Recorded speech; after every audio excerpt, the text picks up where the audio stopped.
Oh. Ano pangalan nun? Ninita po. Ninita Puklalay. Okay. Ay, tindahan ang apelido niya. Tindahan. Opo. Puklalay, tindahan. Akala ko Bale, ano po siya? Anong grade po sila? Kalanguya po kami. Ay, Kalanguya. Kalanguya. Opo. so igorot.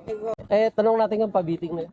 Kuha ng isang pirasong bakal. Pero ito, saan yung tinanim niya? Ano? Kabakal? Ito ba?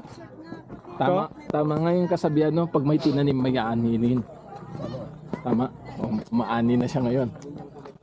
Mga anak pala siya. Tinanim ng iba siya, ani. Oh, yan na si Kabakal. Ayan na si ano. Wow. Kablutot. Kabakal, doon tayo sa tangke. Dito, pa-picture tayo. Mamaya na. Tara ta. Okay lang. Diyan na niya. Awan po ito na asimawangi. Awan to simawa. Wala batik. Awan to bro, makat tayo alamaya to dyan. Ay, dati nakanlain. Takan 9. 20, 30 pa. Okay, no, diba?